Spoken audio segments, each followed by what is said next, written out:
Laozi की अंतिम सीख।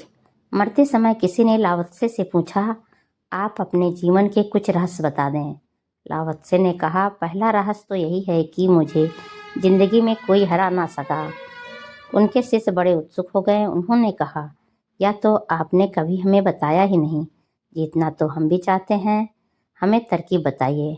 लाओत्से ने कहा, तुम सब भूल कर गए, मैंने कुछ और कहा था।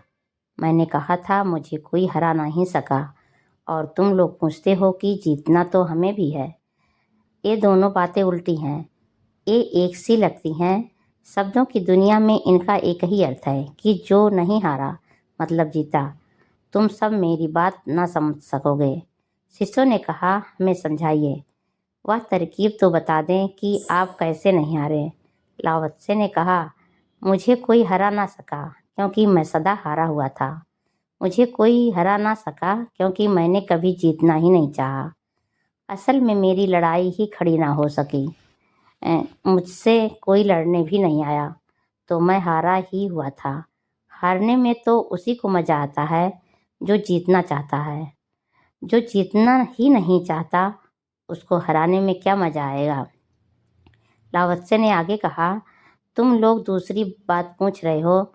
तुम पूछ रहे हो कि ऐसी कोई तरकीब बताएं जिससे कि हम जीत जाएं। अगर तुमने जीतने की सोची है तो तुम हारोगे। जीतने की सोचने वाला हारता ही है। लाओत्से ने आगे कहा, मेरा कोई अपमान नहीं कर सका। तब एक शिष्य ने कहा, इसका भी राज बताइए, क्योंकि अपमान तो हमें भी बहुत दुख देता है। लाओत्से ने उससे कहा, फिर तुमसे भूल हो रही है।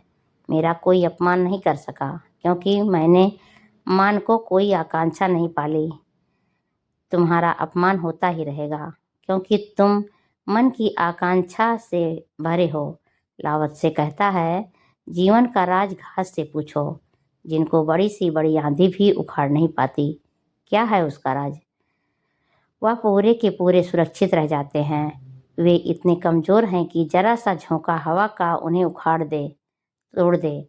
पर भयंकर झंझावात चलता है और उनकी जड़ें भी नहीं हिलती। बड़े बड़े वृक्ष जिनकी गहरी जड़ें हैं जमीन में, वे धराशायी हो जाते हैं। पूछो उन बड़े वृक्षों की भूल क्या थी। उन वृक्षों ने लड़ना चाहा, जीतना चाहा। बड़े वृक्षों ने झंझावात से युद्ध मोल लिया। उन्होंने कहा, हम कुछ हैं। वहीं घास के तिनके चुपचाप झुक गए। उन्होंने कोई झगड़ा ही ना लिया। उन्होंने झंझावात को दुश्मन ही ना माना। उन्होंने उसे प्रेम से अंगीकार कर लिया। उन्होंने उसे खेल समझा, युद्ध नहीं समझा। उन्होंने कहा, ठीक है, बह जाओ, और रास्ता दे दिया।